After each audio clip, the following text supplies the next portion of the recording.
दोस्तों, कहानी की शुरुआत होती है रूस के एक प्रिजन वैन से, जिसमें बैठे हुए कुछ कैदियों को जेल ले जाया जा रहा था। लेकिन रास्ते में इस वैन में फ्यूल डलवाने के लिए इसे गैस स्टेशन पर रोक दिया जाता है और साथ ही कैदियों को भी हल्का होने की इजाजत दी जाती है। लेकिन जाते वक्त जब ऑफिसर कैदियों को नंबर वाइज वैन में बैठाता है तो एक कैदी कम होता है। फिर तुरंत खोज शुरू होती है और वॉशरूम के बैक साइड पर मिलता है मूवी का मेन कैरेक्टर क्रेवेन, जिसके बाद इन सभी को जेल में ले जाकर सेल्स में बंद कर दिया जाता है। अब अगले दिन जब क्रेवेन एक्सरसाइज कर रहा होता है तो जेल के कुछ बदमाश आदमी क्रेवेन को अपनी दादागिरी दिखाने लगते हैं, लेकिन क्रेवेन इन्हें ही सबक सिखा देता है। इस मारपीट के बाद इसे जेल के हेड सेमोन के सामने पेश किया जाता है, जो पहले से क्रेवेन को जानता था। सेमोन क्रेवेन से कहता है कि ये जेल जल्द ही तुझे सुधार देगी। तभी क्रेवेन जमीन पर शेर का सर रख देता है, जिसकी स्किन से कारपेट बनाया गया था। ये देखकर क्रेवेन गुस्से में कहता है कि तुम्हें शिकार करना शोभा नहीं देता, कहीं कोई एक दिन तुम्हारा शिकार न कर ले। ये सुनकर सेमोन क्रेवेन पर हमला कर देता है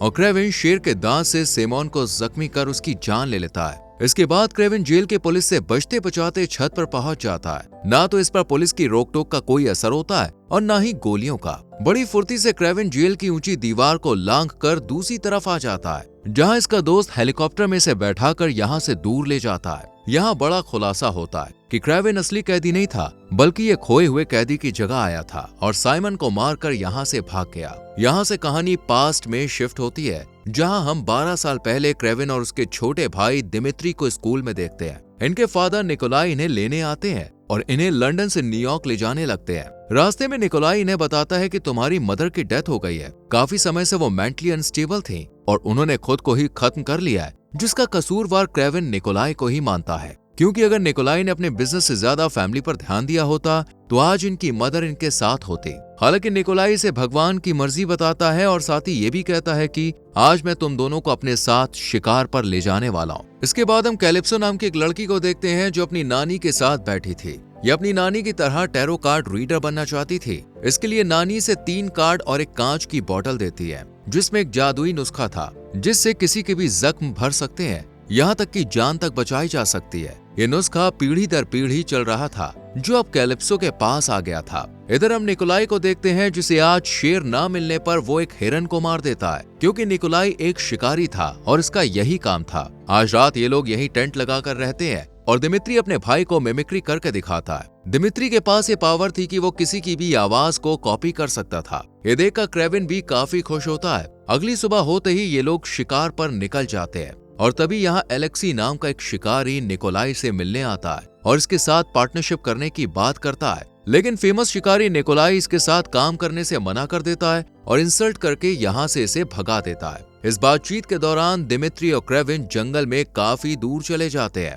और अचानक इनके सामने एक शेर आ जाता है। क्रेवेन अपने भाई को बचाने जैसे ही आगे आकर शेर पर गन पॉइंट करता है, ये शेर क्रेवेन पर झपट्टा मार देता है। अपने बच्चों की आवाज सुन निकोलाई जल्दी से यहाँ आकर शेर को 3-4 बार शूट करता है, पर शेर क्रेवेन को अपने साथ दूर ले जाता है। इसी एरिया में कैलिप्सो भी अपने पेरेंट्स के साथ शिकार करने आई हुई थी। जब ये क्रेवेन को जख्मी हालत में देखती है तो तुरंत उसके पास पहुंच जाती है और वही नुस्खा इसके जख्मों पर लगा देती है। यहाँ पर हमें पता चलता है कि इस नुस्खे के साथ साथ शेर के खून की एक बूंद भी क्रेवेन की बॉडी में चली गई है, जिससे क्रेवेन को शेर जैसी ताकत मिल जाती है। डॉक्टर्स भी क्रेवेन की कंडीशन देख हार मान जाते हैं, लेकिन अचानक से क्रेवेन उठ जाता है। नुस्खे और शेर के खून की वजह से ये बहुत जल्दी रिकवर हो जाता है और फिर निकोलाई इसे घर ले जाता है और दीवार पर हमें उसी शेर का सिर लगा हुआ दिखता है, जिसने क्रेवेन को नुकसान पहुंचाया था। निकोलाई क्रेवेन को भी पढ़ाई छोड़ शिकारी बनने के लिए कहते हैं, लेकिन क्रेवेन बेजुबान जानवरों को मारकर बिजनेस नहीं करना चाहता था, इसलिए वो घर छोड़ने का फैसला करता है। और जब रात में चुपके से भाग रहा होता है तो दिमित्री इसके सामने आ जाता है। दिमित्री कहता है कि माँ भी छोड़कर चली गई, फादर मेरी कोई इज्जत नहीं करते और अब तुम भी मुझे छोड़कर जा रहे हो। दिमित्री की बातें सुन क्रेवेन कहता है कि मैं जानवरों का शिकार नहीं कर सकता, अगर मैं यहाँ रहा तो फादर मुझे शिकारी बना देंगे। ये कहकर क्रेवेन यहाँ से रूस जाने के लिए निकल पड़ता है, लेकिन रास्ते में इसे कुछ बाइसन्स अपनी तरफ दौड़ते हुए दिखाई देते हैं, जिन्हें देखकर क्रेवेन काफी डर जाता है। लेकिन एक बाइसन क्रेवेन को बचाने के लिए इसके सामने प्रोटेक्शन वॉल बनकर खड़ा हो जाता है, क्योंकि इसे क्रेवेन की आंखों में एक राजा दिखाई दे रहा था। इसी तरह क्रेवेन बाइसन से बचकर यहाँ से सीधा उस घर में जाता है, जहाँ ये अपनी मॉम और भाई के साथ बचपन में अच्छा टाइम स्पेंड करने आता था। रात को जब क्रेवेन को भूख लगती है तो ये शिकार करने के लिए निकल जाता है। और यहाँ पर हमें क्रेविन की असली ताकत देखने को मिलती है। क्रेविन नॉर्मल इंसान से काफी ज्यादा फुर्तीला, ताकतवर हो गया था। एक बार क्रेविन को दूर गोली चलने की आवाज सुनाई देती है।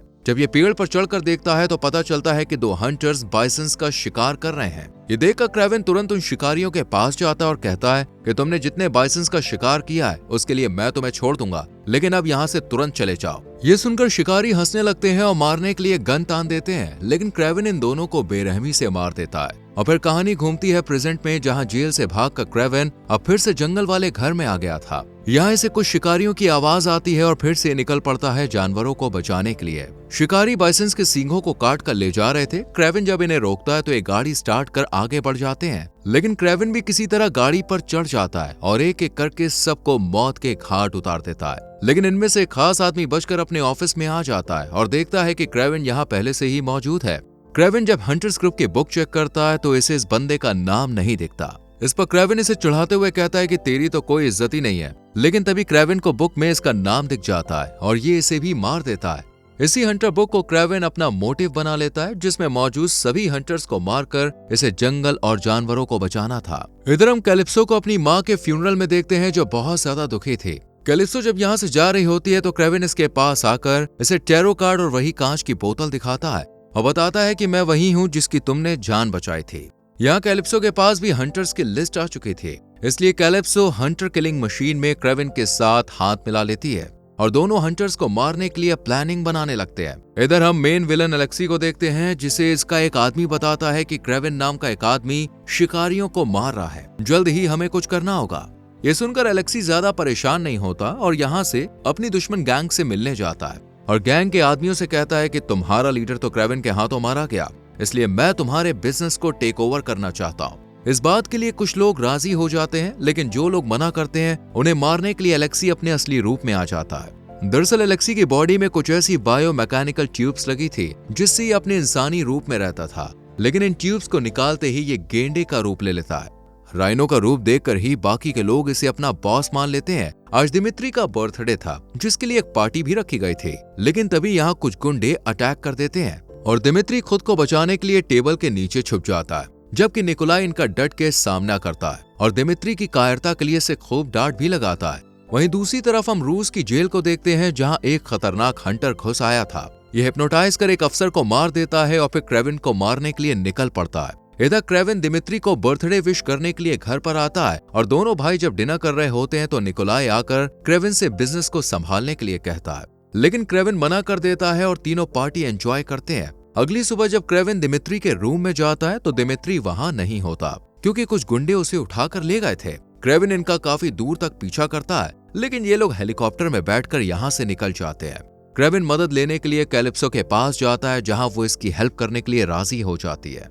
उन गुंडों में एक टर्किश आदमी भी था, जिसकी खोज में क्रेविन लग जाता है और अपने फादर के पास जाकर उनसे $20 मिलियन मांगता है, क्योंकि यही दिमित्री को बचाने की कीमत थी। लेकिन निकोलाई झुकना नहीं चाहता था, इसलिए ये पैसे देने से मना कर देता है। हालांकि गुंडों ने दिमित्री की उंगली काट कर भी भेजी थी, लेकिन फिर भी निकोलाई उनके सामने नहीं झुकता और गुस्सा होकर क्रेविन अपने भाई को ढूंढने निकल जाता है, जिसमें कैलिप्सो भी इसकी मदद करती है और ये दोनों एक ऐसे शख्स के पास जाते हैं जो उन्हें टर्किश आदमी की लोकेशन बताता है। तुरंत क्रेविन उस लोकेशन पर पहुंचकर गुंडों को एक एक करके खत्म करता है और फिर टर्किश बंदे के पास पहुंचकर दिमित्री के बारे में पूछता है, जिस पर यह आदमी बताता है कि वो एलेक्सी के पास है। इधर हम एलेक्सी को देखते हैं, जो दिमित्री से कहता है कि तुम मेरे साथ जुड़ जाओ, वैसे भी तुम्हारा भाई फादर को मारने वाला है, इसके बदले मैं तुम्हें एक खास ताकत भी दे सकता हूँ। ये सुनकर दिमित्री थोड़ा सोच में पड़ जाता है। वहीं क्रेविन अब अपने असली दुश्मन एलेक्सी का पता लगाने के बाद कैलिप्सो के साथ अपने घर जाता है और एलेक्सी को मारने की तैयारी करने लगता है। यहाँ पर हम देखते हैं कि क्रेविन ने काफी खास हथियार बना रखे थे। इधर एलेक्सी के आदमी क्रेविन को मारने आ जाते हैं, क्योंकि दिमित्री ने एलेक्सी को लोकेशन बता दी थी। जानवर भी क्रेविन को बचाने में उसकी मदद करते हैं, लेकिन हिप्नोटाइज की पावर रखने वाला क्रिस्टोफर क्रेविन को अपने जाल में फंसा लेता है और बस क्रेविन की जान लेने ही वाला होता है कि कैलिप्सो इस पर हमला कर इसे मार देती है और क्रेविन बच जाता है। अब तक एलेक्सी यही सोचकर खुश हो रहा होता है कि उसके आदमियों ने क्रेविन को मार दिया होगा, लेकिन रास्ते में बाइसन्स का ग्रुप इनकी तरफ बढ़ने लगता है और इनसे निपटने के लिए एलेक्सी गेंडे का रूप ले लेता है। यहीं क्रेविन भी आ जाता है और दोनों में जबरदस्त फाइट होती है। इसी बीच क्रेविन एलेक्सी के शरीर पर रॉड से हमला कर देता है और फिर बाइसेंस को इसके ऊपर चढ़ाकर इसे मौत की नींद सुला देता है। तभी दिमित्री भी यहाँ पे आ जाता है। आखिर में क्रेविन सबसे बड़े शिकारी को मारने जाता है जो कि निकोलाई था, लेकिन निकोलाई कहता है कि मैं एक शिकारी हूँ और आखिर तक यही करूंगा। क्रेविन अपने फादर को अपने हाथों से नहीं मारना चाहता था, इसलिए ये एक भालू की मदद से निकोलाई को मरवा देता है। इसके बाद सब ठीक हो जाता है और फिर दिमित्री का नेक्स्ट बर्थडे आता है जिस पर क्रेविन इससे मिलने जाता है, जहां दिमित्री कहता है कि अब मैं फादर के बिजनेस को आगे ले जाऊंगा। ये सुनकर क्रेविन काफी शॉक्ड होता है और दिमित्री क्रेविन के रूप में आकर उसे इस सबसे दूर रहने के लिए धमकाता है। दिमित्री के पास आवाज बदलने की तो पावर थी ही, एलेक्सी ने उसे रूप बदलने की भी ताकत दे दी थी और अब दिमित्री शिकार के खेल को शुरू करने का फैसला करता है। और लास्ट में क्रेविन को अपने फादर की दी हुई जैकेट और लेटर मिलता है जिसमें लिखा हुआ था कि तुम जानते हो तुम्हें किसका शिकार करना है। अगला दुश्मन था दिमित्री और इसी के साथ मूवी खत्म हो जाती है। तो कैसी लगी दोस्तों आपको ये मूवी, कमेंट में जरूर बताएं। वीडियो को लाइक और शेयर करके चैनल को सब्सक्राइब करें, बेल आइकॉन प्रेस करें जिससे आने वाली वीडियोस मिस ना हो। मिलते हैं अगली वीडियो में, बाय बाय।